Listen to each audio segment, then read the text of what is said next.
श्री प्रहलाद जी महाराज भागवत जी में एक बहुत अच्छी बात कहते हैं।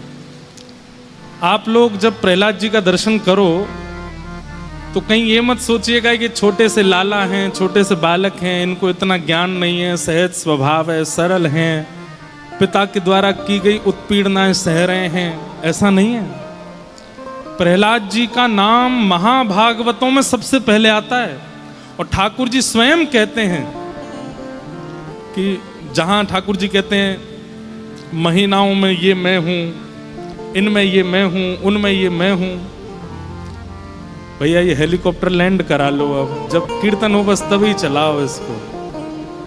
और हमारे लोगों को पता तो है पर बताते नहीं है ये लोग किसी को, हमको कथा में फिर डिस्ट्रैक्शन होता है। हाँ भाई इसको नीचे कर लो। क्या बता रहा था मैं? हाँ, तो प्रहलाद जी को आप सामान्य मत समझिएगा। कभी अवसर मिलेगा ना तो केवल 2-3 दिन 4 दिन केवल प्रहलाद जी के विषय पर चर्चा करेंगे। इतना सुंदर ज्ञान उपदेश देते हैं प्रहलाद जी।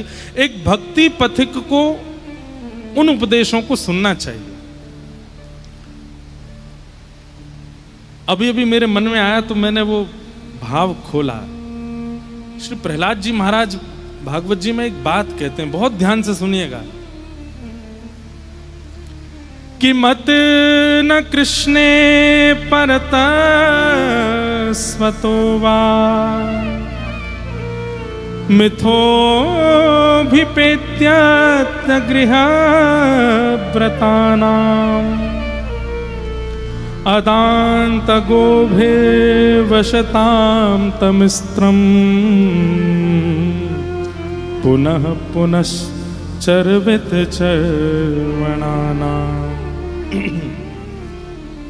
प्रहलाद जी क्या कह रहे हैं, बहुत ध्यान से सुनिए।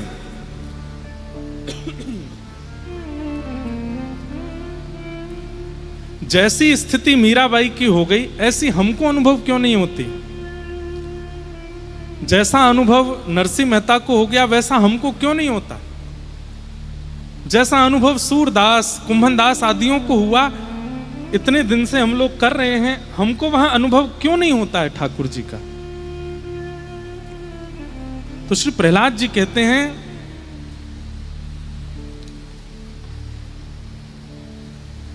मतिर्न कृष्णे परतः स्वतो वा।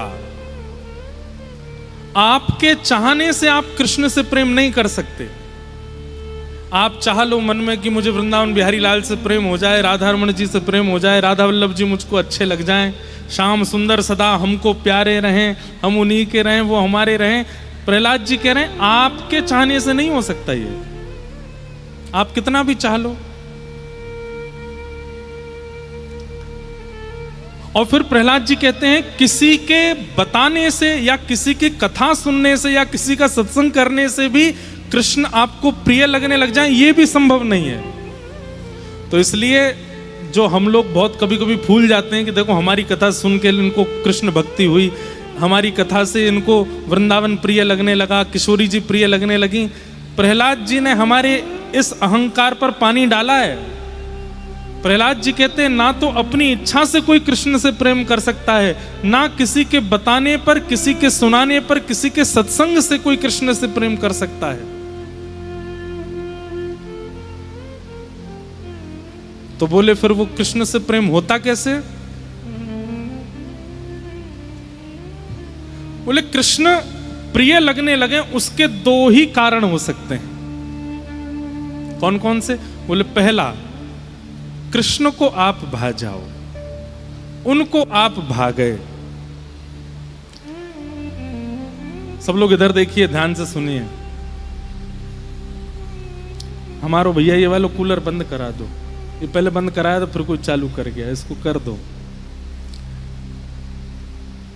बहुत आवाज में हमको कथा कम हो पाती है। अभी आवाज आप लोगों को फिर कूलर नहीं मिलेगा तो कैसे सुनोगे कथाएं? इतने एसी कूलर में भी कई लोगों के पंखा ही चल रहे हैं अभी भी, लेकिन थोड़ी शांति रहती है तो हमको और सुख मिलता है कोई भाव कहने में। हमको भले ही गर्मी लगे, हमको कथा में बैठने के बाद गर्मी का अनुभव नहीं होता, बीमारी का अनुभव नहीं होता, खांसी जुकाम कुछ नहीं लगता। कथा में तो बस लगता है कथा का अपना भाव प्रस्तुत करें। ऐसे ही आप लोग भी ध्यान से सुनोगे तो आपको जरूरत नहीं पड़ेगी, सारे पंखे बंद हो जाएंगे तब भी कथा सुन लोगे आप। लेकिन सब बंद नहीं होंगे। हमको भी 6 दिन और करनी है कथा। आप लोग ऐसा मत सोचना बस ऐसी बंद करा देते हैं महाराज जी, ऐसे कोई कथा सुनी जाती है? हम अपना ही करवा रहे हैं, इसलिए आप लोग सुनो। प्रहलाद जी कहते हैं, ना तो आपके चाहने से आपको कृष्ण प्रिय लग सकते हैं, ना किसी के बताने से आपको कृष्ण प्रिय लग सकते हैं। केवल 2 साधन हैं जिनसे कृष्ण प्रिय लग सकते हैं। पहला साधन कि ठाकुर जी को आप भा गए।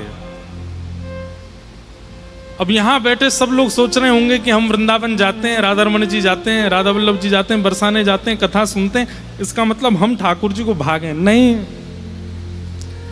अभी भी असमंजस है। ऐसा हो सकता है कि आप किसी की वाणी सुन करके उनसे प्रेम कर रहे हो, या किसी के बताने से, या किसी के कहने से, या अपने मन से जबरदस्ती प्रेम कर रहे हो। ठाकुर जी शायद अभी भी आपको चुने ना हो। ठाकुर जी का प्रेम चित्त में तो 2 ही कारण से प्रकट हो सकता है। पहला, ठाकुर जी को आप भा जाओ, और दूसरा कारण इतना सुंदर बताते हैं श्री प्रहलाद जी महाराज। क्या कहते हैं? प्रहलाद जी कहते हैं, पुनः पुनः बार बार आपके ना चाहते हुए भी किसी महत् पुरुष, किसी भगवत प्रेमी अनुरागी भक्त की चरण रज आपके माथे से बार बार लग गई हो, उसका स्पर्श आपसे हो गया हो, उसके चरण रज आपके किसी अंग का स्पर्श कर गई हो, तो आप ठाकुर जी को प्रिय लग सकते हो और आपके चित्त में प्रेम आ सकता है। हम सामान्य बात नहीं कह रहे हैं, बहुत बड़ी बात कह रहे हैं। प्रहलाद जी कह रहे हैं, इसलिए ध्यान से सुनो। प्रहलाद जी कहते हैं, मुझे किसी ने प्रवचन नहीं सुनाया, मुझे ठाकुर जी प्रिय कैसे लग गए? अब प्रसंग आता है कि प्रहलाद जी जब मां के गर्भ में थे तब नारद जी ने कथा सुनाई। गर्भ के बालक को याद रहता है? कुछ भी याद नहीं रहता। प्रहलाद जी कहते हैं, मैंने किसी का प्रवचन नहीं सुना कि मुझे ठाकुर जी प्रिय लग गए। दूसरा, मैंने तो बचपन से माहौल ही नहीं देखा कि मुझे कहीं हरि दिख गए हों, कहीं मंदिर दिख गया हो, कहीं ठाकुर जी दिख गए हों और मैं उनके भक्ति में आ गया। मैंने कभी देखा भी नहीं उनको, तो मैंने भी नहीं चाहा कि मैं उनसे प्रेम करूं। ना मेरे चाहने से मैं उनका हुआ हूं, ना किसी की वाणी से मैं उनका हुआ हूं। तो बोले, फिर आप उनके हो कैसे गए? बोले, निश्चित ही किसी महत् पुरुष की चरण रज मेरे मस्तिष्क को प्राप्त हुई, जिस चरण रज के मेरे मस्तिष्क पर लगने से मैं ठाकुर जी को भा गया, मैं उनको भा गया, और जब मैं उनको भा गया तो उनका मेरे प्रति सहज प्रेम हो गया, और वो जब प्रेम करते हैं तो अपने आप उनसे प्रेम होने लग जाता है। ये बात प्रहलाद जी कह रहे हैं। लेकिन ठाकुर जी को आप प्रिय लगोगे कब? जब किसी महत् पुरुष की चरण रज लगी हो, किसी संत के चरण रज या किसी संत का संस्पर्श, किसी महाभागवत का संस्पर्श आपसे हो गया हो। संस्पर्श का मतलब क्या है?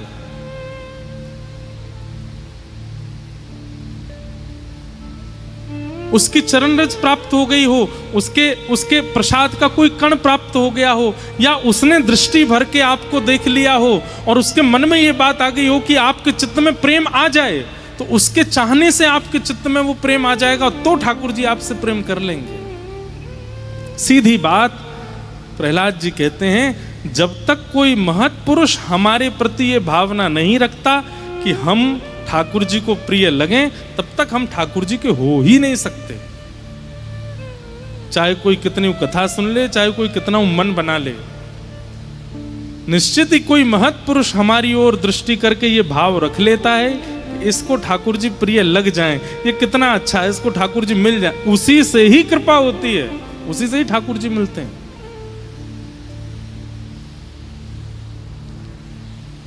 प्रसंग आता है कि सूरदास जी एक बार गिरिराज जी के दर्शन करने जा रहे थे। एक व्यक्ति रहता था गोवर्धन में, वो कभी दर्शन नहीं करता था ठाकुर जी के, केवल बोलता था। गिरिराज जी इतने सुंदर हैं, श्रीनाथ जी का श्रृंगार इतना अच्छा है, पोशाक इतनी अच्छी है, अच्छी अच्छी बातें बना बना करके प्रवचन करता था, हजारों लोग सुनते थे, लेकिन स्वयं कभी दर्शन नहीं करता था। सूरदास जी के मन में आया कि खुद तो दर्शन करता नहीं है, केवल दुनिया के प्रति एक मोह प्रकट करने के भाव से प्रवचन करता है। तो एक दिन सूरदास जी ने मन बनाया कि इसको मैं लेके जाऊं। बड़ी कथा है। सूरदास जी ने एक दिन उसका हाथ पकड़ा, बोले चल श्रीनाथ जी का दर्शन करने चल। तो कहते हैं कि वर्षों तक दर्शन नहीं किए उसने, और वर्षों बाद जब सूरदास जी उसको लेकर के मंदिर पहुंचे तो श्रीनाथ जी मंदिर में बोल पड़े, वाह वाह वाह वाह वाह, याकू देखवे के काजे मैं तो बहुत दिनांते तरस रहे हो, आपने अच्छो कियो सूरदास जी जो याकू लिया है। सूरदास जी बोले जय जय, ये कभी आपको प्रेम भर के देखता भी नहीं है, कभी आपका दर्शन करने भी नहीं आता, केवल संसार को अपनी ओर आकर्षित करने के लिए बनावटी चर्चाएं करता है मंच पे बैठ करके। और आज इसको मैं खींच के जैसे तैसे मंदिर लेके आया तो आपने इसको इतना ऊपर चढ़ा दिया, आप बोल रहे हो कि मैं इसके दर्शन के लिए तरस रहा था। ऐसा कौन सा गुण देख लिया आपने इसमें? तब ठाकुर जी कहते हैं मैंने या में कोई गुण ना देखो। तो फिर बोले तुमने मन बना लिया था कि इसको श्रीनाथ जी के दर्शन करवाने हैं, इसलिए तब से मैं भी प्रतीक्षा कर रहा था ये मेरे सामने आएगा कब। सूरदास जिसको मेरे सामने लाने के लिए बेचैन हो रहा है, मैं भी तो देखूं वो कौन है। इसकी योग्यता नहीं है, लेकिन तुम चाहते थे इसलिए मेरे को इसके दर्शन की अभिलाषा थी। समझ में आई बात? प्रहलाद जी इस बात का स्पष्टीकरण कर रहे हैं। अरे दैत्य बालकों, मैं तो ऐसे कुल में ही नहीं जन्मा हूं कि मुझे ठाकुर जी प्रिय लगे। मैंने तो कभी कथा सत्संग प्रवचन सुना ही नहीं कि मुझे ठाकुर जी प्रिय लगे। तो फिर वो प्रिय लग कैसे गए? क्योंकि नारद जी ने मन बना लिया है कि मुझे ठाकुर जी मिले, इसलिए मुझे वो प्रिय लगते हैं। कोई महत्पुरुष, कोई भगवत जन, कोई श्रेष्ठ जन जब मन बना लेते हैं आपके प्रति कि आपको ठाकुर जी मिले, वो तभी मिलते हैं। इसलिए भैया श्री गुरु चरण सरोज रज, संत जनों की चरण रज को माथे से लगाते रहो और उनसे केवल एक ही याचना किया करो, आपके मन में ये भावना उत्पन्न हो जाए कि हमें ठाकुर जी मिल जाएं। आप विचार कर लेंगे तो हमको ठाकुर जी मिल जाएंगे, इसलिए प्रार्थना है। अच्छा, एक और बात, ये निवेदन भी नहीं करना सब जगह जा जा करके आप रोने लग जाओ, महाराज जी आप मन में सोच लो कि हमको ठाकुर जी मिल, ऐसा नहीं। तो एक होता है जिद करके प्रॉपर्टी अपने नाम कराना, और एक होता है कि अपने व्यवहार से, अपने स्वभाव से, अपनी क्रिया से माता पिता का मन मोह लिया, तो माता पिता के मन में आया कि भाई पूरा हिस्सा इसी को देना चाहिए, और उन्होंने बिना कुछ कहे पूरे दस्तावेज पर नाम लिख दिया, बोले सारी प्रॉपर्टी तेरी। ठीक वैसे ही वैष्णव जनों को, ब्रजवासी जनों को, संत जनों को, भक्त जनों को अपनी क्रिया से, अपने स्वभाव से, अपने विचारों से, अपनी योजनाओं से इतना प्रसन्न कर दो कि वो आपकी ओर और आपके विचार और क्रियाओं को देख करके उनके मन में अपने आप आ जाए, ये इतना अच्छा है, इसको ठाकुर जी कभी मिल जाए। ये विचार उनके चित्त में आ गया, उसी दिन ठाकुर जी मन बना लेंगे मोह याते मिलनो है। क्यों? क्योंकि एक रसिक ने मन बनाया कि मैं याते मिलूं। ये बात कौन कह रहा है? प्रहलाद जी। कितनी ऊंची बात है। ठाकुर जी से भी प्रार्थना नहीं करनी है, किशोरी जी से भी प्रार्थना नहीं करनी है, किसी से प्रार्थना नहीं करनी, बस कथाएं सुन के, सत्संग सुन के अपना निर्माण ऐसा कर लो कि कभी कोई महान भक्त आप पे रीझ जाए। ठाकुर जी रीझ है ना रीझ है चले गो, कोई भक्त रीझ जाए वही तो काम है जाए। वो संत चरण रज।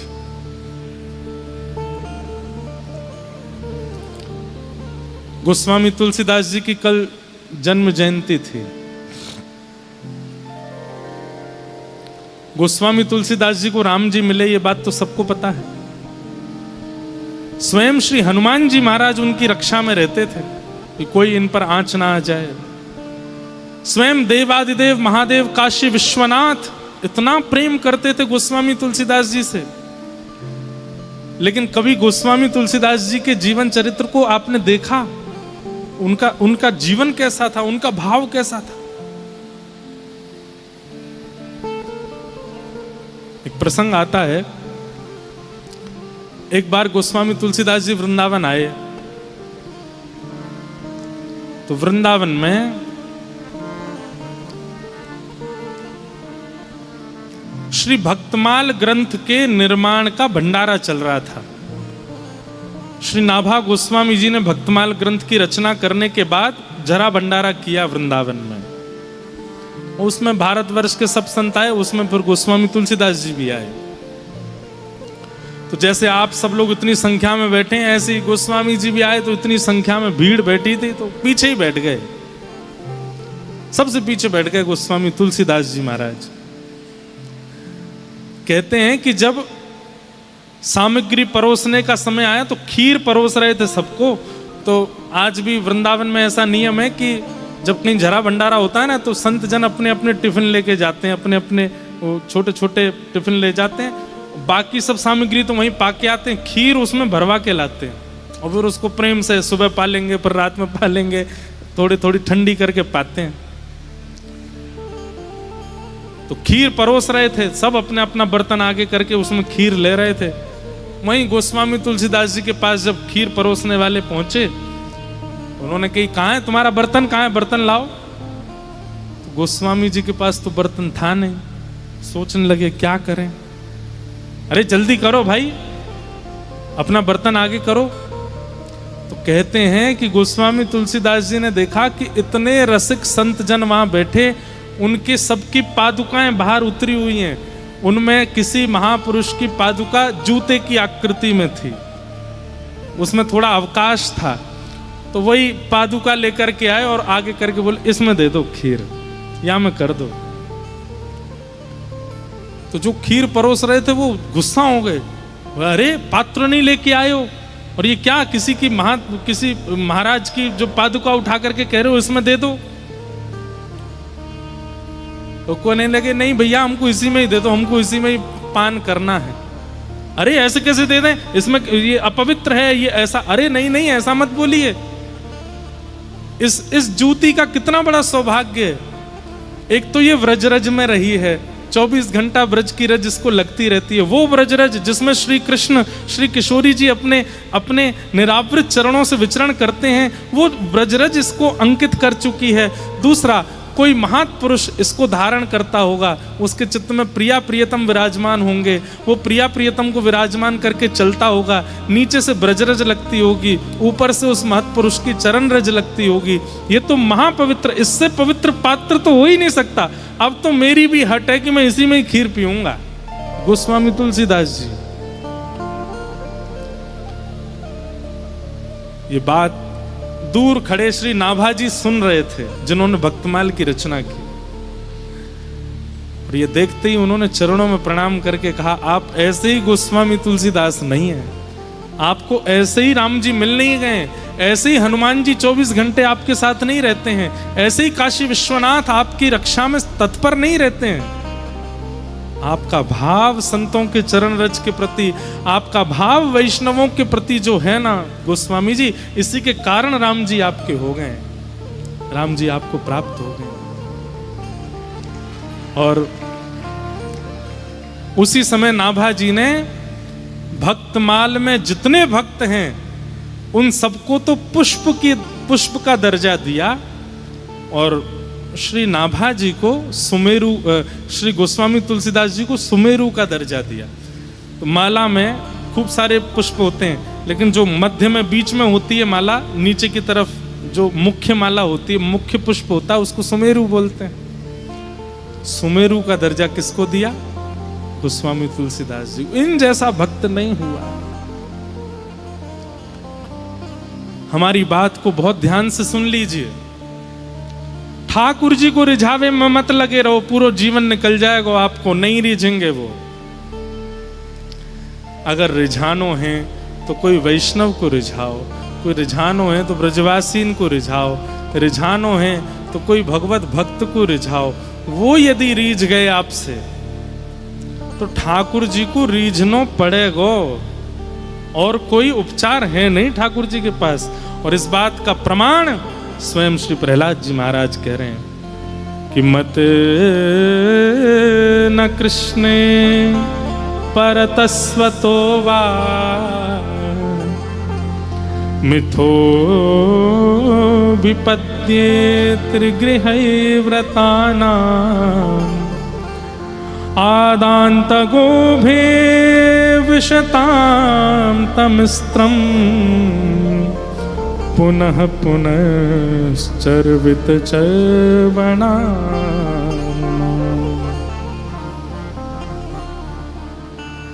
इसलिए किसी भक्त को रिझाओ, प्रयास करो कि हमारे भाव से, स्वभाव से, विचार से कोई रसिक हम पर रीझ जाए, वो हमसे प्रसन्न हो जाए। और वो प्रसन्न नहीं गया तो ठाकुर जी को प्रसन्न होना पड़ेगा, ठाकुर जी को रीझना पड़ेगा। सच्चिदानंद रूपाय विश्वोत्पत्त्यादि हेतवे तापत्रय विनाशाय श्री कृष्णाय वयं नमः। ऐसे श्री कृष्ण को हम बारंबार प्रणाम करते हैं, जो सत्य, चैतन्य और आनंद के स्वरूप हैं, जो उत्पत्ति, पालन और प्रलय करते हैं, जो आदिदैविक, आदि भौतिक, आध्यात्मिक तापों का विनाश करते हैं। ऐसे श्री कृष्ण को हम बारंबार प्रणाम करते हैं। अब यहां से कथा इस प्रकार है कि नैमिषारण्य क्षेत्र में 88,000 सौनकादि ऋषि मानव कल्याण के लिए यज्ञ कर रहे थे, लेकिन उस यज्ञ से मानव कल्याण होना नहीं था।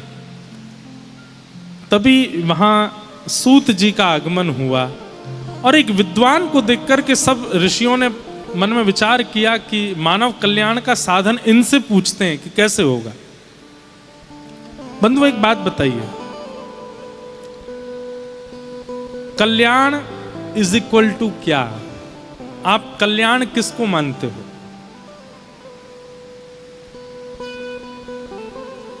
हम बताएंगे नहीं, अपने आप पूछिएगा और आज जाकर के चिंतन कीजिएगा कि कल्याण है क्या, हमारा कल्याण किस में है। अब 2-3 उत्तर मुझे पता है जो सबके चित्त में आने वाले हैं, वो मैं यहीं बता देता हूं। पहला, हमको ठाकुर जी मिल जाएं, ये हमारा कल्याण है। दूसरा आपके चित्त में आएगा, सब छोड़ छाड़ के ब्रज का वास मिल जाए, इसमें हमारा कल्याण है। तीसरा आपके चित्त में आएगा, हमारे घर में सब वैष्णव हो जाएं, सब किशोरी जी के उपासक हो जाएं, इसमें हमारा कल्याण है। नहीं, मूल कल्याण कहते किसको है? हमारा कल्याण, हमने पहले कई कथाओं में इसका उत्तर दिया है। मानव कल्याण है क्या, इस पर विचार करो। अब एक तो इतनी संख्या में हो आप कि हम आपको टेस्ट भी नहीं दे सकते कि कल लिख के लाना, और कितनों का पढ़ूंगा मैं, किस किस का पढ़ूंगा। लेकिन फिर भी आप लोग अपनी परिभाषा लिख के लाना कि मानव कल्याण किसे कहते हैं, मानव का कल्याण किस में है। अब इसमें कई उत्तर और भी आ रहे हैं मेरे मन में। कई लोग सोचेंगे दूसरों की सहायता करना, इसको कल्याण कहेंगे। गरीब लोगों की सहायता करना, इसको कल्याण कहेंगे। आपको पता है ये सब रावण भी करता था, ये सब कंस भी कर देता था, ये सब हिरण्यकश्यप भी कर लेता था। इसलिए कोई एक ऐसा ठोस उत्तर लिख करके लाइए कि मानव कल्याण कहते किसको है, हमारा कल्याण है किसमें। और यदि कोई उत्तर समझ में ना आ रहा हो तो 7 दिन कथा सुनना, इसमें उत्तर मिलेगा कि कल्याण कहते किसको, कल्याण है क्या। तो मानव कल्याण के लिए सौनकादि ऋषि तप कर रहे थे, लेकिन तभी सूत जी का आगमन हुआ और सूत जी से सौनकादि ऋषियों ने ये प्रश्न किए और प्रश्न करते हुए कहा कि भगवान,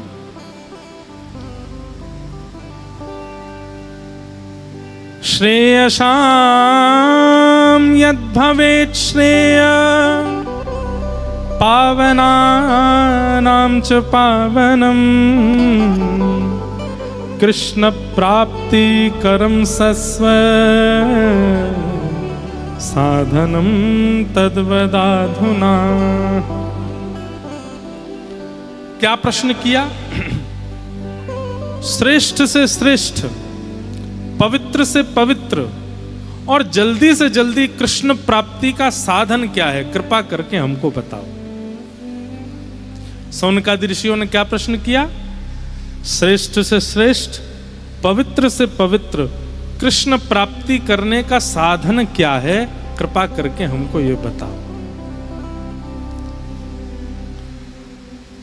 सूत जी महाराज प्रश्न सुनकर के आनंदित हो गए और आनंदित होकर के बोले कि हे सौनकादि ऋषियों, आपने जो प्रश्न किया है ये बहुत उत्तम प्रश्न है। भगवत प्राप्ति का आपने साधन पूछा है। भगवत प्राप्ति का साधन इस पूरे ब्रह्मांड में केवल एक है। बोले क्या? तब कहते हैं काल व्याल मुखग्रास त्रास निर्णास हे तवे श्रीमद् भागवतम शास्त्र कलो के भाषितम। भागवत शास्त्र, श्रीमद् भागवत में जो मार्ग बताया गया, जो नियम बताया गया, जो विधि बताई गई, वही भगवत प्राप्ति का साधन है। इस बात को गांठ बांध लीजिएगा। क्षमा प्रार्थी होकर के एक बात हम कहें, कई बार कई लोग कहते हैं हमसे किसी ने ऐसा कहा कि वहां ऐसा लिखा है, और आप महाराज जी कथा में भागवत जी का ये बात, तो हमें क्या मानना चाहिए? अब आप बिना मंच के अगर हमसे कुछ भी पूछेंगे तो हम उत्तर कुछ और दे सकते हैं, पर मंच पर बैठ कर के आपको स्पष्ट रूप से कह दें, कहीं भी कुछ भी लिखा है, कहीं भी कोई भी बात कही है, किसी ने कुछ भी कहा है, सबको सुन लीजिए, लेकिन मानिए केवल और केवल और केवल श्रीमद् भागवत की। श्रीमद् भागवत में जो मार्ग है, श्रीमद् भागवत में जो विधि है, श्रीमद् भागवत में जो नियम है, उसी से भगवत प्राप्ति होगी, ये निश्चित है। यहां सूत जी महाराज बता रहे हैं। हमारे स्वामी श्री हरदास जी महाराज के परंपरा में ज्यादा विधि विधानों को, ज्यादा नियमों को प्रायोरिटी नहीं दी गई, लेकिन वहां पर भी स्वामी श्री हरदास जी आज्ञा देते हैं कि भागवत जी तो सुननी है, श्रीमद् भागवत जी का पठन पाठन और श्रवण करना है। सूरदास जी महाराज कहते हैं, पढ़िए सुनिए भगति भागवत और कहाँ कछु कीजय, मन रे कृष्ण नाम कह लीजय। पढ़िए सुनिए भगति भागवत और कहाँ कछु कीजय, मन रे कृष्ण नाम कह लीजय। सूरदास प्रभु शरण ताकिए, वृथा काहे जीजे, मन रे कृष्ण नाम कह लीजिए। सूरदास जी भी आज्ञा करते हैं, मतलब वल्लभ कुल में भी यही आज्ञा की गई है, हमारे रामानुज परंपरा में भी यही आज्ञा की गई है, हरिदास परंपरा में भी यही आज्ञा की गई है। सब परंपराओं में उनके विशिष्ट ग्रंथों के पठन पाठन का नियम होगा, लेकिन सब जगह आज्ञा की गई है कि भागवत जी के सिद्धांत को मानिए, क्योंकि भागवत सिद्धांत से ही आपको भगवत प्राप्ति होगी। वही बात यहां पर कह रहे हैं। सौनकादि ऋषि कहने लगे, बोले महाराज जी भागवत का थोड़ा सा हमको महात्म्य सुना दीजिए, भागवत की हमको थोड़ी विशेषता बता दीजिए। तो यहां भागवत जी का महात्म्य सुनाया गया। एक बार की बात है, नारद जी महाराज पूरी पृथ्वी पर भ्रमण करते हुए, सब जगह दुखी होते हुए जैसे बद्रीनाथ पहुंचे, तो बद्रीनाथ में सनक सनंदन सनातन सनत कुमारों ने नारद जी से कहा, हे नारद जी आप इतने दुखी क्यों हो, क्या बात है? तब नारद जी ने कहा कि मैं पूरी पृथ्वी पर भ्रमण करता हुआ जब वृंदावन पहुंचा, सब जगह तो मेरे चित्त को अशांति का अनुभव हुआ, लेकिन केवल वृंदावन था जहां मुझे सुख मिला। लेकिन उस वृंदावन में भी मैंने एक आश्चर्य देखा। क्या?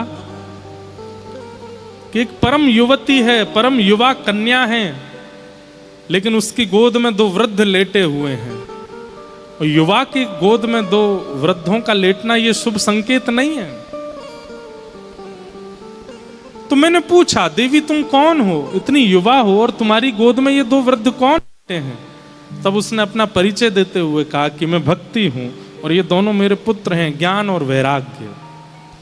पहले तो मैं आश्चर्यचकित हुआ कि युवा की गोद में दो वृद्ध, बाद में मैं आश्चर्यचकित हुआ कि युवा मां है और ये वृद्ध दोनों बालक हैं। कैसे हो सकता है ऐसा? बंधुओं, भक्ति सबके चित्त में है। अभी कहना तो नहीं चाहिए, पर एक विमान यात्रा में मैं था, विदेश का ही था। तो मेरे बगल में एक माता जी बैठी थी, कहीं वो सुन रही हो तो अच्छी बात है। तो मैं जैसे ही विमान में आया, गिरधर लाल जी संग में थे, तो मेरे को उन्होंने प्रणाम किया, पैर छुए। मैंने कहा चलो अच्छा है, 10-12 घंटे कोई विदेशी नहीं है बगल में, नहीं तो कुछ भी खाते हैं। मैंने कहा पैर वैर छू रही हैं, प्रणाम कर रही हैं, तो सद्विचार वाली होंगी। मैं जब बैठ गया तो मुझसे बोली, आप बिल्कुल कंफर्टेबल ही रहिएगा, कोई इसमें कौन है? मैंने कि इसमें हमारे ठाकुर जी। अच्छा अच्छा ठीक। जैसे ही विमान थोड़ी देर उड़ा, थोड़ी देर बाद मेरी थोड़ी सी झपकी लगी। जब आंख खोल करके देखा तो माता जी तो पीला वाला पानी पी रही मेरे बगल में बैठ के। अब मैं उनकी ओर देखूं और वो मेरे को बिल्कुल ना देखें, और पीती जा रही हैं चुपचाप। बहुत बढ़िया। मैं लाल जी, कई बार विदेशी होते हैं ना, वे लोग पूछ लेते हैं कि आप कहीं अनकंफर्टेबल तो नहीं अगर मैं कुछ ऐसा खाऊं या पीऊं तो। मैंने कहा ये तो भारतीय हैं, प्रणाम भी कर रही थी मुझको। मुझे भाई समझ ही गई होंगी, तभी तो पता होते हुए भी कि बगल में ठाकुर जी विराजमान है, फिर भी एक बार भी इनके चित्त में ऐसी भावना नहीं आई। हम कैसे कर सकते हैं? संसार बड़ा विचित्र है बंधुओं, थोड़ा भ्रमण किया कीजिए, पता चलेगा आपको। हमारे शास्त्र आज्ञा करते हैं, भ्रमणात् पूज्यते विप्रः। कई बार पढ़ने से सुनने से उतना नॉलेज नहीं होती जितना घूमने से हो जाती है। इसलिए हमने उस दिन ये बात मान ली कि हर प्रणाम करने वाला व्यक्ति शुद्ध है, ये आवश्यक नहीं है। हाथ जोड़ने वाला, तिलक लगाने वाला, नतमस्तक होने वाला व्यक्ति पवित्र है, ये जरूरी नहीं है। भक्ति नाटक बहुत लोग कर लेते हैं। और आजकल एक बात बोल दें, नाटक बहुत ज्यादा होने लगा है, क्योंकि सोशल मीडिया पर भक्ति ट्रेंड करती है। लेकिन कभी कभी मेरे मन में आता है कि चलो ठीक है, नाटक सही कर रहे हो, कभी ठाकुर जी के मन में अगर आ गया तो आपका नाटक ही सत्य में परिवर्तित हो जाएगा। अभी मैं एक दिन ऑस्ट्रेलिया में एक कथा सुना रहा था कि गुजरात में एक व्यक्ति नरसिंह मेहता का रोल करता था मंच पे आकर के। वो नरसिंह मेहता जैसा उसके अंदर कुछ भी नहीं था, बैक स्टेज जाकर के खूब पीता था, खूब खाता था, लेकिन मंच पे आकर के नरसिंह मेहता जैसे कपड़े, नरसिंह मेहता जैसा एक तारा, नरसिंह मेहता जैसा तिलक, और कभी कभी तो वो वैसा ही विलाप करने लगता था जैसे नरसिंह मेहता विलाप करते थे। 1 साल, 2 साल, 10 साल, 15 साल, 20 साल हो गए उसको मंच पर नाटक करते हुए, और मंच से पीछे जाते नरसिंह मेहता जैसा एक लक्षण नहीं था उसमें, नाटक करता था बस। कई बार ऐसा होता है कि नाटक करते करते कभी कभी आप में आवेश आ जाता है। तो एक दिन वो मंच पर और द्वारिकाधीश को पुकार रहा था, हे द्वारिकेश, हे द्वारिकेश, हे द्वारिकेश, द्वारिकेश बोलते बोलते उसकी वाणी में इतनी करुणता आ गई, उसके नेत्रों से आंसू गिरने लगे। वो खुद आश्चर्य में आ गया कि मैं रो क्यों रहा हूं, ये तो केवल पैसे कमाने के लिए मैं नाटक करता हूं, ये मेरे अंदर ये भाव क्यों प्रकट हो रहा है। लेकिन हो गया, और उसने करुण भाव से जब पुकारा, हे द्वारिकेश, हे द्वारिकेश, ठाकुर जी से रहा नहीं गया। ठाकुर जी भी दौड़ते दौड़ते, अरे मेरा नरसी बुला रहा है, मेरा नरसी बुला रहा है। और जैसे सभा में सब लोग नाटक देख रहे थे नरसिंह मेहता का, ठाकुर जी भी पीछे खड़े होकर देखने लगे। मन में सोचने, अरे नरसी तू रो मत, मैं यहीं खड़ा हूं तेरे पास। नाट्य जैसे पूरा हुआ, पर्दा लगा, तो सब लोग पात्र नीचे उतर गए। ठाकुर जी व्याकुल हो गए, अरे मेरा नरसी कहां चला गया। और सब भीड़ को अलग करते हुए ठाकुर जी आए और मंच पे आके ढूंढने लगे, कहां है मेरा नरसी, कहां है मेरा। वो तो पीछे अपने सब वस्त्र आदि उतार रहे थे सब लोग। लेकिन जो नरसिंह मेहता बना था वो आज इतना विलंब में आ गया, उसने वस्त्र नहीं उतारे, वो ऐसे ही घर चला गया।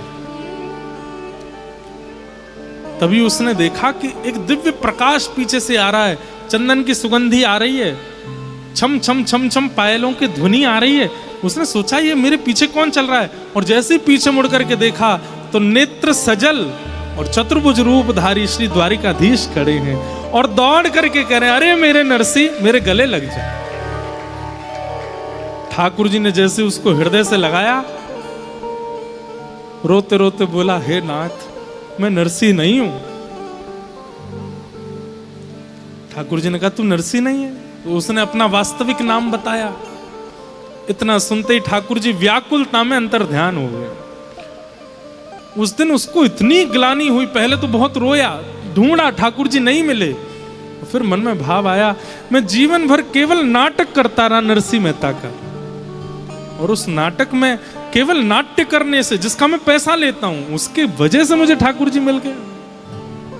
अगर मैंने जीवन में एक लक्षण भी नरसिंह मेहता का ले आया होता तो ठाकुर जी कब के मिल गए होते, मेरे पास ही रुक जाते, मुझे संगे ले जाते, ऐसे ऐसे मिलकर के बिछुड़ नहीं जाते। कभी कभी मेरे मन में आता है, जब मैं देखता हूं कि लोग बाग केवल नाटक कर रहे हैं, भक्ति है नहीं, तो मन में आता है ठीक है, नाटक में ही सही, कोई और तो नहीं कर रहे, भक्ति तो कर रहे हैं, करने दो। क्या पता एक दिन ये नाटक वास्तविकता में परिवर्तित हो जाए। और श्री राधा रमन लाल जी, आप तो केवल वीडियो के लिए चिल्ला रहे थे, हे राधा रमन, हे राधा रमन, हे राधा रमन। क्या पता ठाकुर जी को आपका वो स्वर इतना प्रिय लग जाए कि वीडियो तो भूल जाए, ठाकुर जी स्वयं प्रकट हो जाए, अरे भैया इतना मत पुकारे, मैं आ गया तेरे सामने, मिल रहे मोते। क्या पता वो नाटक कभी वास्तविकता में परिवर्तित हो जाए, इसलिए करने दो, कर भी रहे तो। लेकिन कहीं अगर ठाकुर जी नहीं आए तो जीवन भर नाटक में ही निकल जाएगा ना, जीवन व्यर्थ हो जाएगा पूरा। इसके लिए अगर आप इस कथा में बैठे हैं तो मानो ठाकुर जी आपको संकेत दिला रहे हैं। भक्ति ज्ञान और वैराग्य के पुट के साथ में कीजिए, क्योंकि भक्ति मां है और ज्ञान वैराग्य उसके बालक हैं। ब्रह्मांड में कोई भी मां तब तक प्रसन्न नहीं हो सकती जब तक उसके बालक प्रसन्न ना हो। हम लोगों के अंदर ज्ञान के नाम पर शून्यता, वैराग्य के नाम पर शून्यता, और भक्ति के नाम पे हम 1000 नंबर ले आते हैं। भक्ति हम में खूब है, लेकिन ज्ञान शून्य, वैराग्य शून्य। अब देखो, हम सब हिंदू भाई लोग बैठे हैं, हम सबके घर पे कोई भी मेहमान आता है, कोई भी महाराज जी आते हैं, कोई भी संत आते हैं, तो हम क्या करते हैं? आरती उतारते हैं, चंदन लगाते हैं, अक्षत लगाते हैं, चावल लगाते हैं। बताओ चावल क्यों लगाते हैं? आप आज तक लगाते आए हैं, लेकिन आपको ही नहीं पता कि चावल क्यों लगाते हैं। भक्ति तो है, ज्ञान नहीं। नए घर में प्रवेश करने से पहले मंगल चिन्ह बनाएंगे। बनाना तो सबको आता है, सबको पता है कि इसके चारों खाने एक जैसे होने चाहिए, इन चारों में बिंदी होनी चाहिए, लेकिन वो बनाया क्यों जाता है ये किसी को नहीं पता। उसका कारण क्या है? ऐसा नहीं है कि मैं सबके लिए बोल रहा हूं, पर अधिकतर लोगों को नहीं पता होगा क्यों होता है। अब दीपावली पर कहते हैं कि राम जी वापस आए थे, लेकिन पूजा होती है लक्ष्मी और गणेश की। लक्ष्मी जी की पूजा क्यों होती है? और लक्ष्मी जी की पूजा नारायण के साथ में हो तो समझ में भी आता, गणेश जी के साथ में क्यों होती है? इन दोनों का तो कोई मेल ही नहीं है, बस करे जा रहे हैं। भक्ति है हमारे चित्त में। आप कहोगे महाराज जी जब संशय प्रकट करी थी तो उत्तर भी दे दो सबके, फिर कथा उसी में ही निकल जाएगी सारी। लक्ष्मी जी की पूजा इसलिए होती है क्योंकि उसी दिन लक्ष्मी जी का प्रादुर्भाव हुआ था समुद्र मंथन में। और गणेश जी की पूजा साथ में इसलिए होती है कि भाई लक्ष्मी अगर प्राप्त हो गई और बुद्धि के देवता गणेश जी यदि प्राप्त नहीं हुए तो लक्ष्मी का व्यक्ति दुरुपयोग कर सकता है रावण की तरह। इसलिए गणेश जी की पूजा की जाती है, क्योंकि गणेश जी विघ्न विनायक हैं, बुद्धि प्रदायक हैं। तो लक्ष्मी मिले और साथ में विघ्न विनायक बुद्धि प्रदायक गणेश जी आवे तो लक्ष्मी कहाँ लगानी चाहिए, कैसे उनका व्यवहार करना चाहिए, ये हम सीखेंगे। इसलिए लक्ष्मी जी के साथ गणेश जी की पूजा होती है।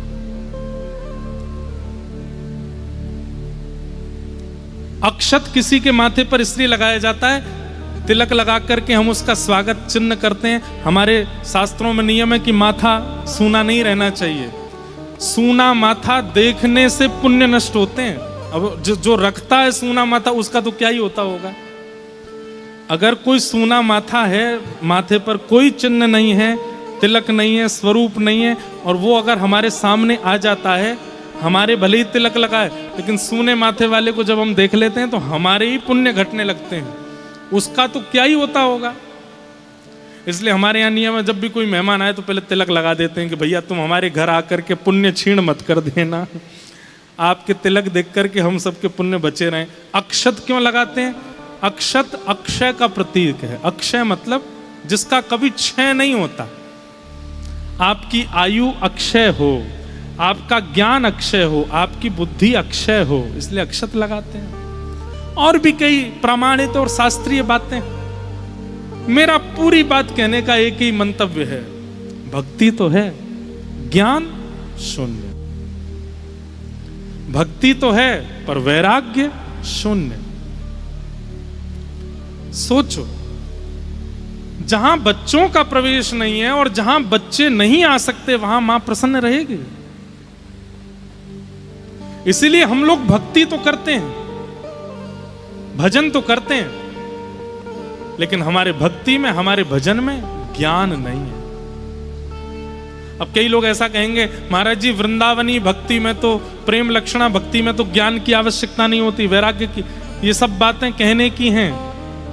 हमारी बात बहुत ध्यान से सुनिएगा।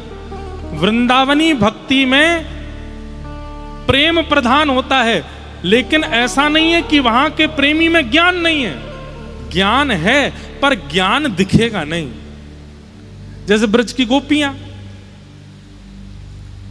यादोहने बहनने मथनोपलेप प्रेंखेंखनार भरुदितो क्षण मार्जनादौ। ब्रज की गोपियां पढ़ी लिखी नहीं है, क्या करती हैं?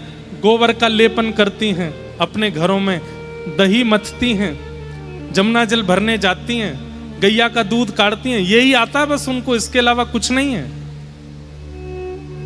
लेकिन ज्ञान,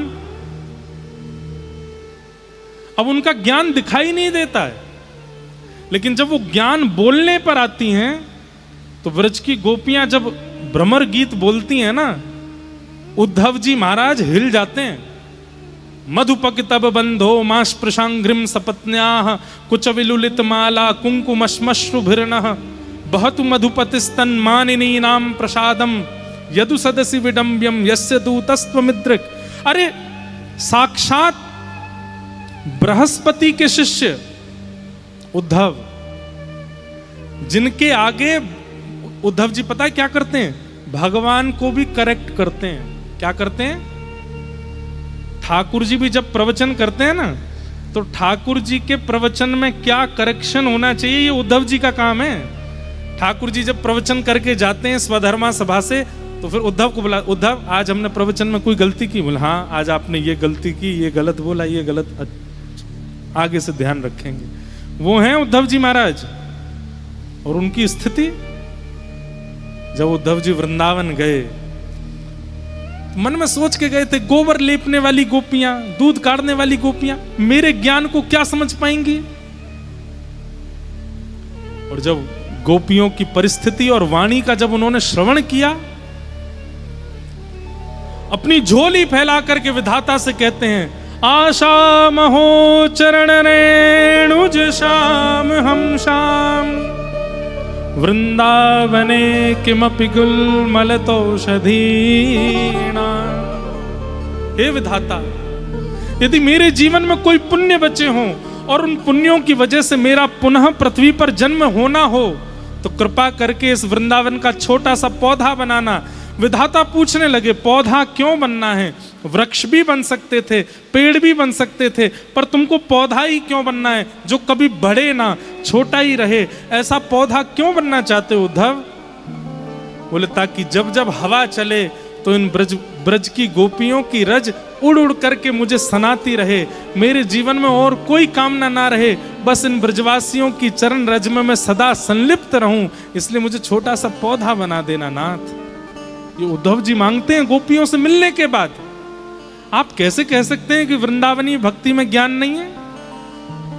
आप कैसे कह सकते हैं कि वृंदावनी भक्ति में वैराग्य नहीं है? जो कृष्ण तन कृष्ण मन कृष्ण ही हमारो धन, बिना कृष्ण देखे एक क्षण रहती नहीं, ऐसी गोपियां कृष्ण का त्याग कर देती हैं। मथुरा चले गए श्री कृष्ण, मथुरा वृंदावन से दूर नहीं है, दिन में 2 बार गोपियां जाके मिलके आ सकती हैं, लेकिन वैराग्यवती हैं गोपियां। नहीं गई मथुरा, नहीं मिली ठाकुर जी से। तड़पना मंजूर है, रोना मंजूर है, व्याकुल होना मंजूर है, लेकिन वैराग्य है चित्त में, नहीं गई गोपियां। आप कैसे कह सकते हैं कि वृंदावनी भक्ति में वैराग्य नहीं है? पर हां, वृंदावनी भक्ति में प्रेम इतना प्रधान है कि ज्ञान और वैराग्य दिखता नहीं है। वृंदावन के महात्माओं को देख करके लगता है कि ये तो कोई भिक्षुक हैं, पुरानी सी धोती पहन रखी है, पुराने से वस्त्र पहन रखे हैं, हाथ में कमंडल लिए घूम रहे हैं। अरे कभी बैठो उनके साथ में, तब तो आपको लगेगा केवल राधा राधा राधा राधा बोलते हैं, लेकिन अंतरंग भाव झांकने की अगर इच्छा प्रकट कर ली तो उनके ज्ञान के आगे नतमस्तक हो जाओगे आप। इसलिए यह बात छोड़ दीजिए कि केवल भक्ति से काम चल जाएगा, केवल प्रेम से काम चल जाएगा, ज्ञान वैराग्य की क्या आवश्यकता है? मैं ये बात इसलिए कह रहा हूं, कई बार कथाओं में भी ऐसा होता है, लीला सुनाते रहो सब सुनेंगे, मीठी मीठी बातें बताते रहो सब सुन, जैसे ही ज्ञान की बात आती है एक आध लोग उठ के जाने लगते हैं। क्यों? हमें ज्ञान से हमें क्या लेना देना? अरे किसी मां को प्रवेश करा दो, किसी मां का स्वागत कर दो, किसी मां का सम्मान कर दो, लेकिन उसके बालकों को दुत्कार दो, उसके बालकों के लिए द्वार बंद कर दो, वो मां खुश रह सकती है? भक्ति के पुत्र हैं ज्ञान और वैराग्य, जब तक ये चित्त में नहीं आएंगे भक्ति प्रसन्न कैसे होगी? इसलिए ज्ञान भी आवश्यक है और वैराग्य भी आवश्यक है।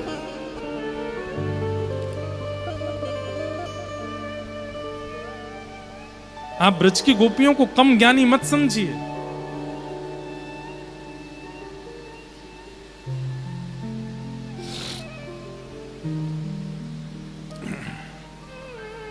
ज्ञान, अब ज्ञान किसे कहते हैं? सही और गलत की पहचान, यही ज्ञान। सद और असद की नॉलेज होना, यही ज्ञान है। और फिर सद को स्वीकार करना, असद का त्याग करना, इसको ज्ञान कहते हैं। और ये ज्ञान कहां से आता है? सत्संग से आता है, महज्जनों की वाणी सुनने से आता है, कथा सुनने से आता है, प्रवचन सुनने से आता है, नित्य सत्संग करने से आता है। ऐसा ज्ञान पोथियां पढ़ने से नहीं आएगा। कबीरदास जी को आप ज्ञानी कहते हो कि नहीं कहते?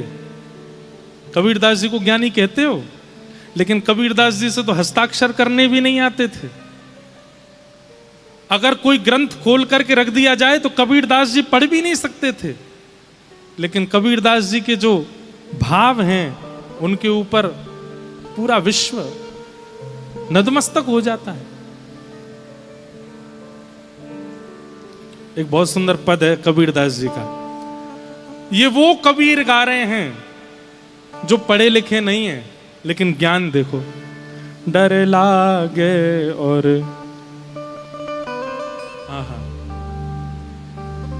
अजब जमाना आया रे, डर लागे और हंसी आवे, अजब जमाना आया रे, डर लागे और हंसी आवे, अजब जमाना आया रे, डर लागे और हंसी आवे, अजब जमाना आया रे। बहुत सुंदर पद है। डर लागे और हंसी आवे, अजब जमाना आया रे, डर लागे और हंसी आवे, अजब जमाना। क्या कह रहे हैं, कैसा जमाना है? कथा होत तहां श्रोता सोवे, कथा होत तहां श्रोता सोवे, वक्ता मूड पछाया रे, वक्ता मूड पछाया रे। लेकिन एक बात बोलूं, हे कबीरदास जी, यदि आप देख रहे हो मेरी कथा के श्रोता नहीं सोते हैं, ये सब जगह रहते हैं। हाँ, आज से पहले जब हम 3-4 साल पहले कथा करते तब सोते थे। अरे महाराज, कैसे कैसे श्रोता हमने देखे, हम क्या बताएं आपको। एक माता जी आई मंच पे, तो कभी कोई दक्षिणा धर देते हैं यहाँ पे, तो मुझे 500 का नोट यहाँ धर दिया जी। तो फिर मेरे आगे हाथ जोड़ खड़ी रही। मैंने क्या हुआ? बोले खुले खुले के छुट्टे दे दो। मैं जय हो मैया, में काय को देवे? मैंने कि तुम 500 मुझे देने आई थी कि छुट्टे लेने आई थी? नहीं, 400 वापस कर दो, 100 ही देने थे आपको। तो मैंने कि आज अपनी वैल्यू पता चली, ले भाई 400 रुपया ले जाओ, आइसक्रीम खा लेना। ऐसे ऐसे श्रोता आए कथा में। सोफा पे बैठने वालों को तो मैं देखता ही नहीं हूं, क्योंकि आधे तो लुढ़के पड़े मिलते हैं मेरे को। लेकिन यहां नहीं है, सबरे जग रहे हो ना रे भैया, हो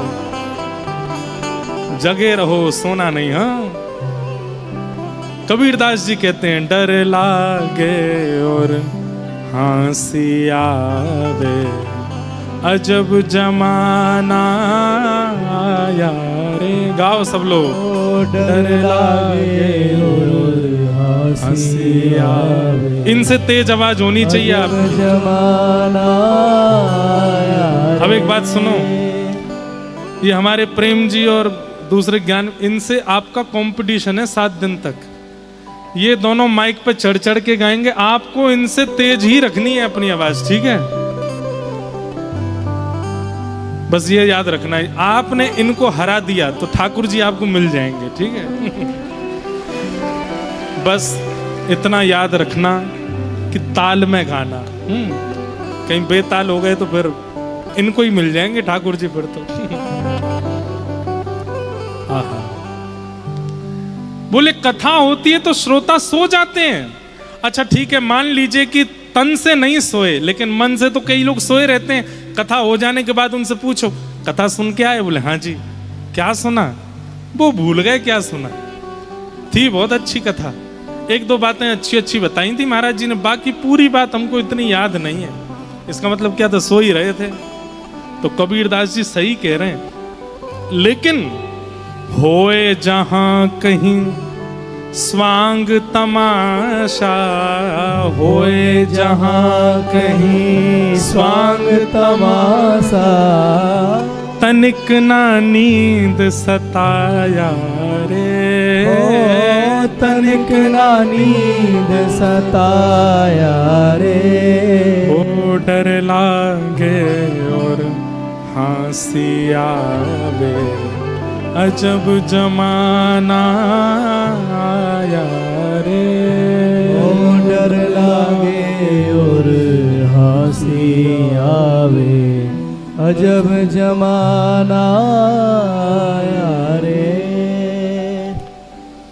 धन दौलत ले माल खजाना, धन दौलत ले माल खजाना, वैश्या नाच नचाया रे।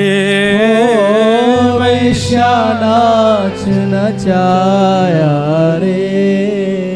धन दौलत कमा लेते हैं, खूब सारा पैसा कमा लेते हैं, लेकिन उस पैसे का ज्यादातर उपभोग कहां करते हैं? अपने प्रयोग में।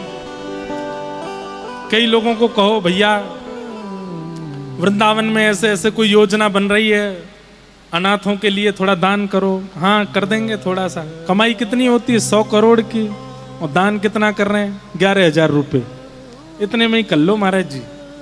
और जब खुद के घर का कोई कार्यक्रम होता है तो महाराज बड़े बड़े लोगों को देखो आप, भारत में कैसे कैसे लोग हैं, 6-6 महीने तक शादियां चल रही हैं आजकल, 6 महीने तक शादी, और उसमें करोड़ों खर्च कर रहे हैं लोग, खरबों अरबों खर्च कर रहे हैं। क्या हो गया है? अपने खर्चा के लिए इतना सब कुछ करते हैं, लेकिन जब समाज के लिए कुछ बात आती है तो फिर कुछ नहीं निकल के आता बाहर।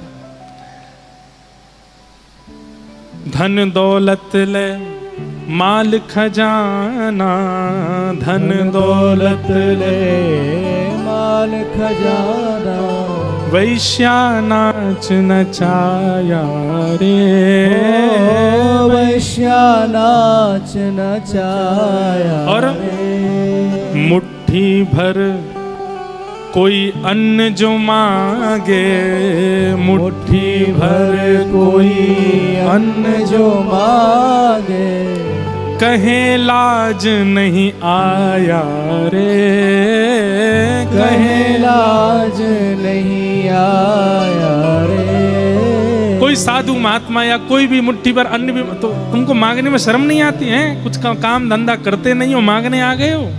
ऐसी हमारी स्थिति हो गई है। डर लागे और हंसी आवे, अजब जमाना आया रे, डर लागे और हंसी आवे, अजब जमाना आया। और ये वाली पंक्ति मुझे बहुत अच्छी लगती है। भांग तमाकू सुल्फा गांजा, भांग तमाकू सुल्फा गांजा, सूखा खूब उड़ाया रे, सूखा खूब उड़ाया रे। कबीरदास जी क्या कह रहे हैं? बोले किसी व्यक्ति को एक बार भांग खिला दो, उसके बाद अपने आप नियम से खाता है। किसी को एक बार मदिरा पिला दो, नियम से अपने आप पिएगा, उसको बोलना नहीं पड़ता, फिर वो खुद ही पी लेता है। इतना पीना है, इतने बजे पीना है, ऐसे पीना है, वैसे पीना है। ऐसे ही सुल्फा गांजा तंबाकू खाने वालों को एक बार खिला दो, अपने आप नियम धारण कर लेते हैं। और यहां गुरुजी बोल बोल करके गला उनका दूख जाता है कि भैया चरणामृत पिया करो ठाकुर जी का, उसका नियम नहीं धारण हो पाता है। गुरु चरणामृत नेम न धारे, गुरु चरणामृत नेम न धारे, महुआ चाखन आया रे, महुआ चाखन आया रे। ओ भैया डर लागे और हंसी आवे, अजब जमाना आया रे, डर लागे और हंसी आवे, अजब जमाना आया रे। ओ उल्टी चाल चली दुनिया ने, उल्टी चाल चली दुनिया ने। हमारे श्री वैष्णव संप्रदाय में रामानुज परंपरा में जिसमें हम दीक्षा दे रहे हैं, हम भी हैं, वहां पे तप्त मुद्रा दी जाती है। यहाँ पर शंख चक्र गर्म करके पधराए जाते हैं, पर उनके चिन्ह रहते हैं। तो अभी दीक्षा हुई जब वृंदावन में, तो शंख चक्र गर्म करके पहले मैं अपने हाथ, ये पूरी खाल मेरी ऐसे सिकुड़ गई थी, क्योंकि पहले मैं खुद के लगाता था, देखता था गर्म तो नहीं है, फिर पधराता था। और फिर भी हमने बहुत शीतल कर करके दी कि भाई कोई पहली बार दीक्षा दे रहे हैं, कहीं उचट के भाग नहीं जाए। तो ऐसे ऐसे लगा के थोड़ी मुद्रा देते। उसमें भी 10-10 बार लगाता। तो एक माता जी आई, उनके यहाँ दुनिया भर के टेंटू लग रहे थे। मैंने कही इनको कहाँ दर्द होगा, ये पहले ही इतना दर्द सहन करके आ चुकी हैं, इनको तो थोड़ा गर्म ही लगा देते हैं। तो मैंने जरा सा देखा तो गर्म था। जैसे ही मैंने पधराया तो एक में ही पधराते, दूसरे में चंदन का ही लगा दीजिए, बहुत दर्द हुआ। मैंने कहा मैया एक बात बताइए, जो तूने इतने बड़े बड़े टेंटू लगवाए हैं यहाँ पे, इनते दर्द ना भयो? ये तो हुआ था, पर ये पति का नाम है, ये उसका नाम है। मैंने कहा बताओ, वैष्णव चिन्ह धारण करने में पीड़ा हो जाती है, एकादशी व्रत रखने में लोगों की हालत खराब होती है, और वही जब अपनी प्रियतमा की याद में प्यासा पड़ा रहता है, कमरे में भूख प्यास पड़ी है, नहाया धोया नहीं 4 दिन से, तब नहीं आती उसको जरा भी लज्जा अपने ऊपर। ठाकुर जी के नियम करने में कितना दुख होता है। डर लागे और हंसी आवे, अजब जमाना आया रे। डर लागे और हंसी आवे, अजब जमाना आया रे। बात आई है तो मैं बोल देता हूं, बुरा लग सकता है कई लोगों को। शरीर पर किसी भी प्रकार की छेड़छाड़ मत करवाया कीजिए। ठाकुर जी ने हमको जैसा शरीर दिया है, इस शरीर को और भजन करके पवित्र करके ठाकुर जी को लौटाना है हमको। किस्त में मिला है हमको, लोन में मिला है हमको शरीर।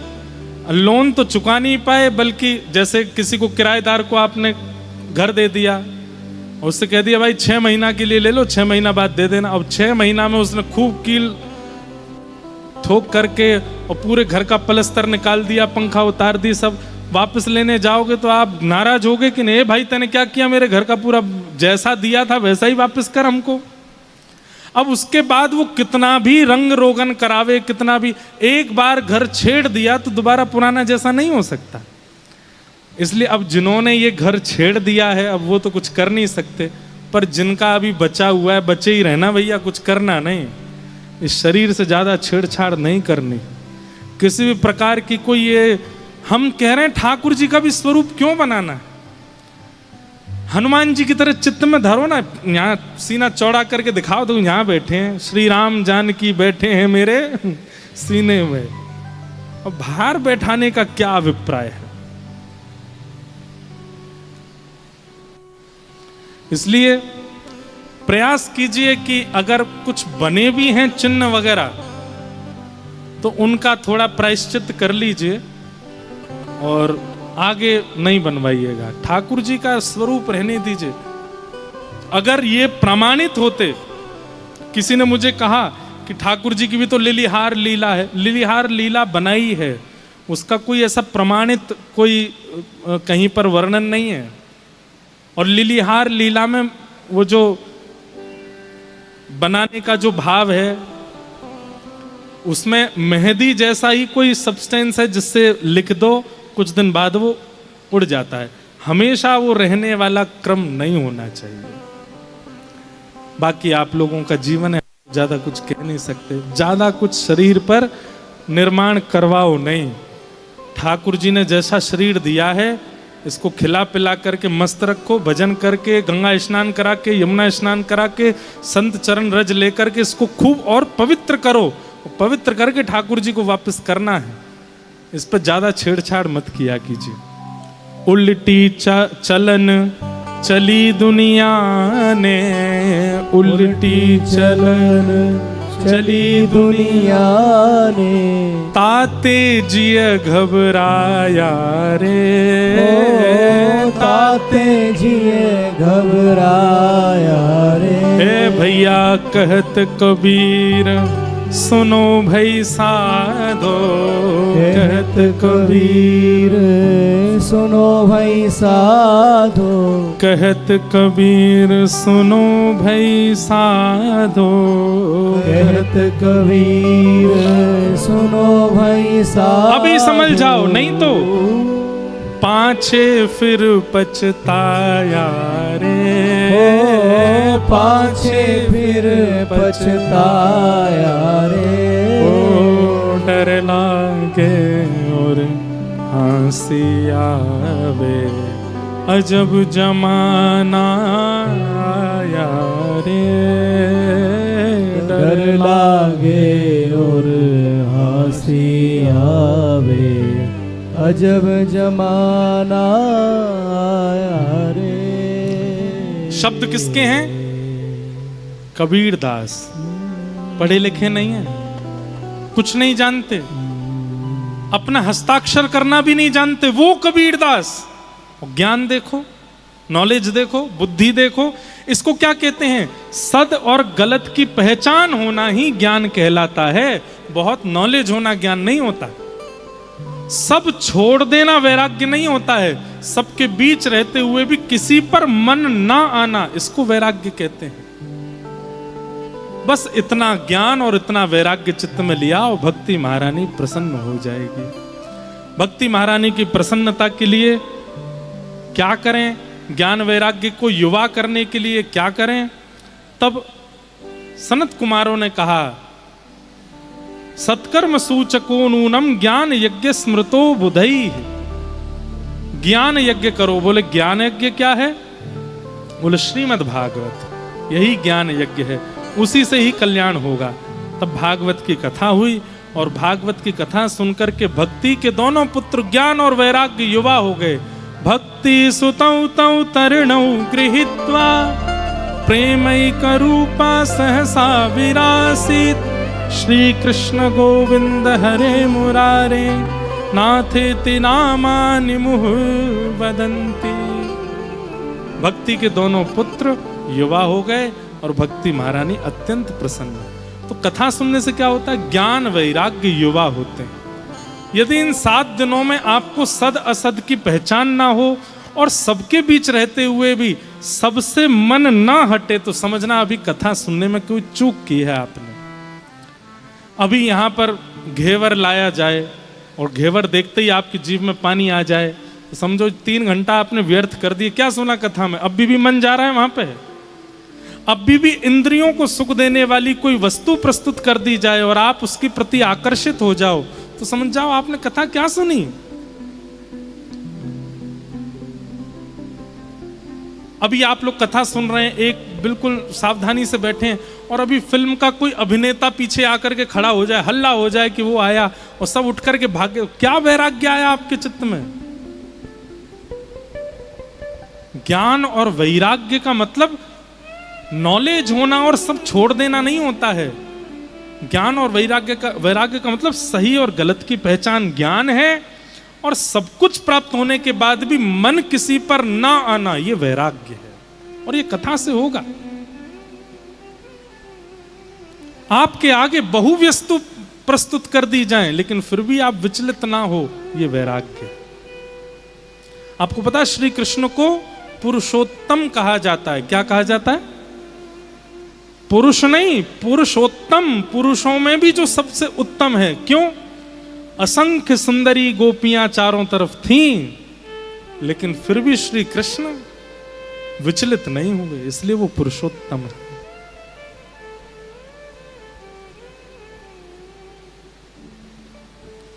प्रभु श्री राम पुरुषोत्तम कहलाते हैं। क्यों? अब शूर्पणखा को लोग बहुत विकराल दिखाते हैं, बहुत भयानक दिखाते हैं टीवी सीरियल्स वगैरह में, होगी भी, लेकिन ये राक्षस हैं, ये रूप बदलना जानते हैं।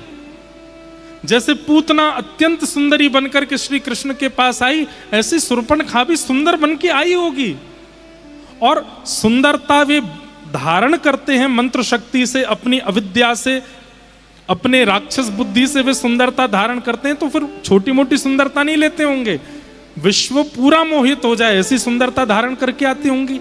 लेकिन राम जी विचलित नहीं हुए, इसीलिए वो पुरुषोत्तम है।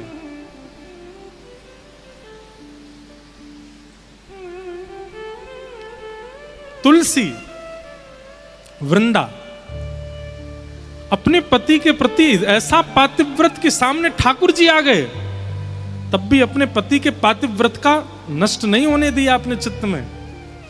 ठाकुर जी इतने प्रसन्न हो गए उसके पातिव्रत से, उसने भगवान को श्राप दिया, आप मेरे पति का रूप धारण करके आए हैं, मैं आपको श्राप देती हूं कि आप पत्थर हो जाओ। ठाकुर जी बोले हम पत्थर हो जाएंगे, लेकिन हम आपके पातिव्रत धर्म से इतने प्रसन्न हैं कि आप भी तुलसी बनोगी और आप जब तक हम पर नहीं पधराई जाओगी हमारी कोई भी सेवा पूरी होगी नहीं। कथा तो सबको पता होगी। वृंदा के पति जलंधर, जो कि ना तो रूप से अच्छा है, ना स्वभाव से अच्छा है, ना कर्म से अच्छा है, लेकिन फिर भी वृंदा का ऐसा पातिव्रत अपने पति के प्रति, वो व्यभिचार करता है, वो गलत काम करता है, लेकिन फिर भी वृंदा उसी को ही मानती है सर्वस्व अपना। ठाकुर जी इतने प्रसन्न हो गए, बोले ये देखो पति इतना व्यभिचारी, फिर भी अपने पति के प्रति इसने बिल्कुल भी त्याग की भावना नहीं लाई मन में। ठाकुर जी जलंधर का रूप बना करके आ गए। जब वृंदा को यह बात पता चली तो ठाकुर जी को श्राप पता होने के बाद भी कि ये परमात्मा है। इसी को तो वैराग्य कहते हैं कि एक बार मन जिस पर आ गया उसके अलावा और किसी को नहीं जा सकता है। ठाकुर जी इतने प्रसन्न हो गए, स्वयं शालिग्राम बन गए और कहा कि तुम भी तुलसी हो, जब तक आपका स्पर्श नहीं होगा हम कुछ पाएंगे नहीं, कुछ खाएंगे नहीं, ना नहाएंगे नहीं। आपके स्पर्श से सब होगा, आपके पातिव्रत से हम इतना प्रसन्न हैं। तो अपनी इंद्रियों के भोग्य वस्तु सामने आने पर भी इंद्रियों का विचलित ना होना, इसको वैराग्य कहते हैं। सब छोड़ के चले जाना वैराग्य नहीं होता। कई बार वस्तु का शारीरिक त्याग करना वैराग्य नहीं होता। दूर जाने के बाद भी उसी की याद सता रही है, वही याद आ रहा है। सिगरेट छोड़ तो दी, पीना छोड़ तो दिया, पर 24 घंटा मन लग रहा मेरे सामने कोई पी ना ले, नहीं तो मैं रोक नहीं पाऊंगा। ये कोई वैराग्य है? वैराग्य का मतलब तो अब चाहे जो हो जाए, मेरी जिह्वा पर पुनः उसकी इच्छा प्रकट नहीं हो सकती है, ये वैराग्य है। और ये ज्ञान और वैराग्य केवल भागवत से प्रकट हो सकता है। सुनिए, आप लोगों का उद्देश्य क्या कथा सुनने का? ज्ञान वैराग्य पुष्ट हो, तभी भक्ति स्थिर होगी चित्त में। इस प्रकार भक्ति ज्ञान वैराग्य के उत्थापन की कथा सुनाई गई। तत्पश्चात एक धुंतुकारी नाम का मातृ पितृ द्रोही था, भागवत जी की कृपा से उसको सदगति मिली। प्रेत योनि में होने के बाद भी उसको भगवत धाम की प्राप्ति हुई। ऐसी कथा यहाँ सुनाई गई। महात्म का प्रसंग यहाँ विश्राम हुआ। अब महात्म के आगे प्रथम स्कंद से कथा कल से हम सुनेंगे। कथा का समय 3 बजे से है। आप सब लोग हर हाल में 3 बजे तक अपना अपना स्थान ग्रहण कर लो। 3:30 बजे तक हम मंच पर आ जाएंगे और उसके बाद फिर ठाकुर जी की जब तक इच्छा होगी तब तक कथा श्रवण करेंगे। आज प्रथम दिन है, कल द्वितीय दिन है कथा का। कुछ मधुर भाव आते रहेंगे, चित्त में बताएंगे, जिज्ञासाएं आप सब प्रकट करना। परसों गुरु दीक्षा का क्रम सुबह होगा, 8:30 बजे का समय है। 8 बजे तक आप लोग उपस्थित हो जाना। जितने लोग भी दीक्षा के लिए आएंगे वो फलाहार ही ग्रहण करके आना, अन्न ग्रहण मत करना। और दीक्षा के बाद ही कुछ पा करके फिर यहाँ से प्रस्थान कीजिएगा। और भी कुछ ना कुछ यहाँ उत्सव और क्रम बनते रहेंगे। जैसे जैसे बनते जाएंगे हम आप सब लोगों को बताते जाएंगे। आप लोग प्रिय भाव से सब धारण कीजिएगा। आइए कथा को विश्राम की ओर ले चलते हैं। बड़े प्रेम और भाव से सब लोग मेरे साथ गाइए। श्यामा हृदय कमल सो प्रगट्यो, श्यामा हृदय कमल सो प्रगट्यो, श्यामा हृदय कमल सो प्रगट्यो, श्यामा हृदय कमल सो प्रगट्यो। और श्याम हृदय तू भाव, वृंदावन मेरो वृंदावन, वृंदावन मेरो वृंदावन, हे श्री वृंदावन प्यारो वृंदावन, श्री वृंदावन प्यारो वृंदावन। ओ सब सुख सागर रूप जागर रहे वृंदावन धाम, सब सुख सागर रूप उजागर रहे वृंदावन धाम। ओ प्यारो रहे वृंदावन धाम, प्यारो रहे